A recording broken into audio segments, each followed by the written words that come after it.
Welcome to the Leader's Mic, where bold voices shape better leadership. I am your host, Letitia. If you're hungry to grow, lead with purpose, and level up your impact, you're in the right place. Hit that subscribe button because every week I'm bringing you real talk, practical insights, and the leadership boost you didn't know you needed. Let's get into it. Today, we're tackling the big one. Imposter syndrome, that quiet voice that says you're not enough, even when the evidence says you are. And let me tell you, I've been there. And to be honest, I was there recently. Starting this podcast, I felt like, who am I to step into this new area and feel like I have something to say, feel like I have something to bring to these leaders who are growing and learning, and to these leaders who are already out here. And it's something that creeps in ever so slightly. So let me take you back to my very first leadership role.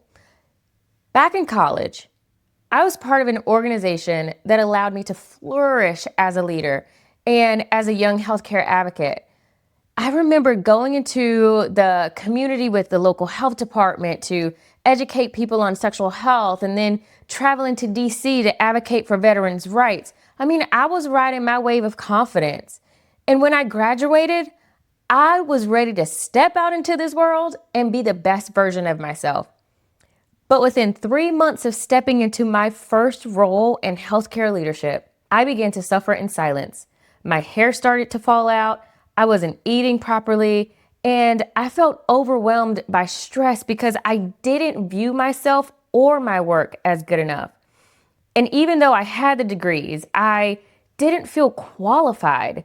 I had also been told in several interviews that I gave a great interview, but wasn't the right fit, or someone else was a better choice. So once I actually landed this role, I thought, why now? What do I really have to offer? At that time, I didn't know that what I was experiencing was imposter syndrome. And thankfully, I had a great team of leaders who supported me.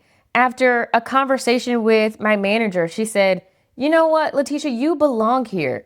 You're not in this place by accident. You have to let go of those negative thoughts and continue to walk in your purpose. And then she took it a step further and gave me some scriptures to read that reinforce that I do belong. That's just my story, but I know I'm not alone.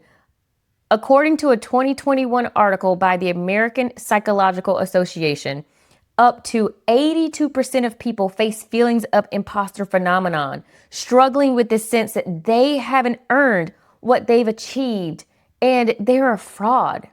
So today I'm going to reveal the secret that the top 1% have, and I want to make sure that you feel equipped to beat the imposter syndrome. But before I tell you what that secret is for that 1%, I want you to remember your why. Why did you apply for the job? And why did you accept it? Hold on to that. Because when we come back from this short break, I'm going to tell you the little known concept that the top 1% of leaders use. You're listening to the Leader's Mic, where bold voices shape better leadership. If you're enjoying today's episode, don't forget to hit that subscribe button and share it with someone who needs a leadership boost. Now, let's get back into it. Okay, are you ready to learn how the top 1% beat imposter syndrome? This little known concept is what can propel you forward, reduce stress and anxiety, and allow you to walk into spaces with confidence. In a 2023 People interview, Oprah, yes, I said Oprah, you get a car. Oprah clarified that she never experienced imposter syndrome, even though for years people assumed she did. She's proof that not every great leader wrestles with this. Her confidence is rooted in knowing her worth. But other key leaders, like our former First Lady Michelle Obama, poet Maya Angelou, and actor Tom Hanks have openly admitted to experiencing it, and yet they thrived anyway. So here's the truth. Imposter syndrome isn't a sign of weakness. It's a sign that you're growing. Here it is. Pay attention. The top 1% of leaders reframe it. Instead of asking, do I belong here? They ask, what can I learn here that proves I belong? They stop looking for external validation and shift to a learner's mindset that leads to belonging. I call this competence without comparison.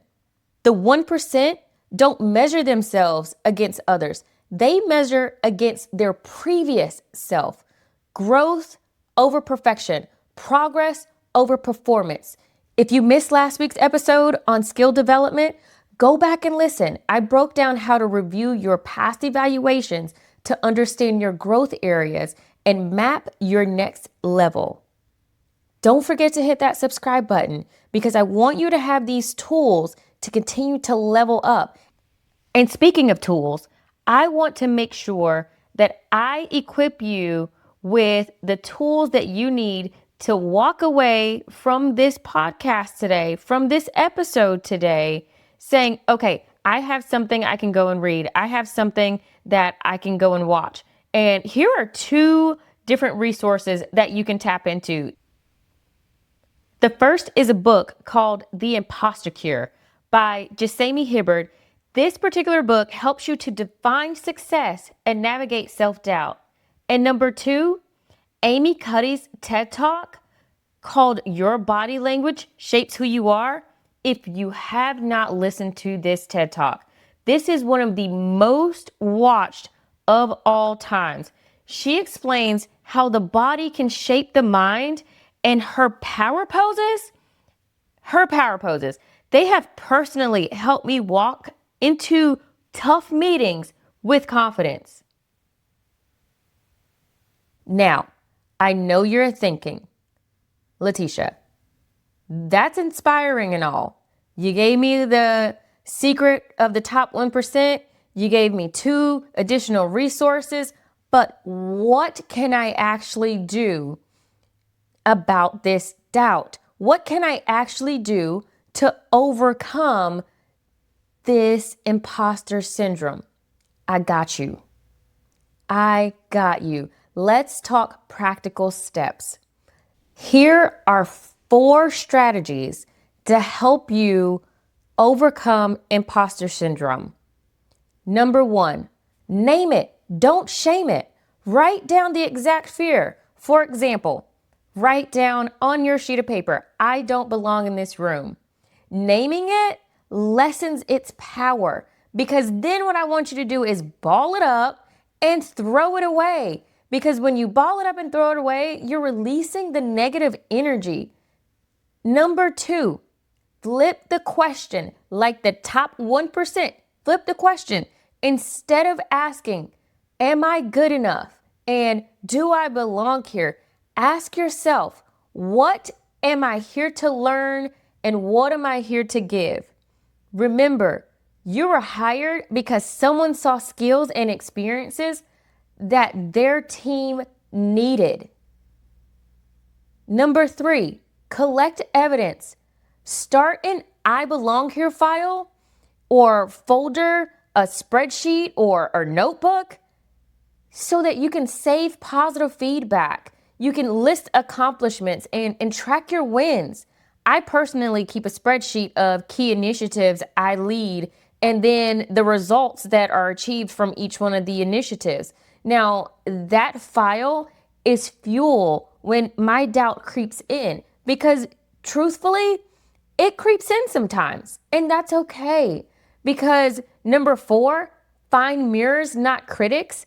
That's what I do. I surround myself with mentors, with peers, with a community that can reflect back to me my strengths. And that's what I want you to do. I want you to surround yourself with these positive people that can reflect back to you your strengths. And yes, that means curating what you consume on social media also. So we're here. You have the secret of the top 1%, how they overcome imposter syndrome. I have given you 2 resources. I've given you 4 strategies on how to overcome the self-doubt, overcome this imposter syndrome. Now, if you're ready for it, I have one final thing for you. And that's our mic'd up moment. Stay tuned. Here's our mic'd up moment for today. Imposter syndrome doesn't mean you're a fraud. It means you're leveling up. If you're trembling a little, it's because you're growing a lot. It's not fear. That's a growth trimmer. Stick with it and surround yourself with people who push you forward. Now, if this episode hit home, share it with one person who you know is sitting on their greatness because of self-doubt. Step out and do something new. You don't have to confine yourself in a specific box or niche. You have to have the courage and the faith to step forward and say, you know what? I am going to try this new thing.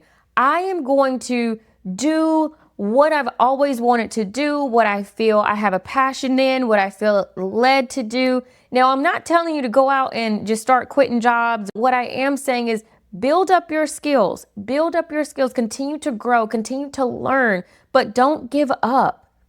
Do not give up. Because again, you don't have to confine yourself in a specific box. When you get bored, learn something new. You belong. Check the show notes for links to The Imposter Cure and Amy Cuddy's TED Talk, both powerful resources to help you step out of the shadow of imposter syndrome. And if you're ready for leadership strategies, don't forget, season 2 will be out soon of The Leader's Mic. But next Friday, stay tuned. I'll have another powerful episode for you. Season 2 will start in about 2 weeks. We're going to dive deep into annual reviews and giving feedback. So please stay tuned. Get ready for that because I know we're coming up on annual reviews and there's a lot of questions that are pouring in. Letitia, how do I give feedback? Letitia, what do I say when I'm in a difficult situation?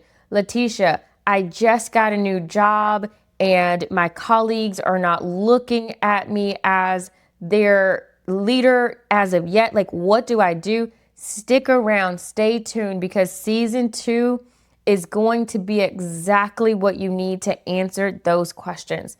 I'm looking forward to leading and growing with you. So keep learning, keep leading, and keep growing. You're listening to The Leader's Mic, where bold voices shape better leadership.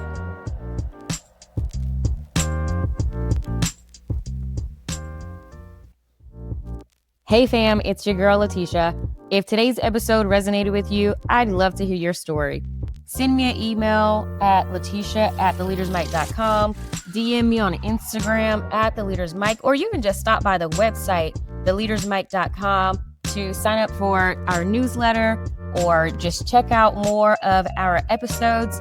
This space is for you. Let's build it together. Thanks for listening.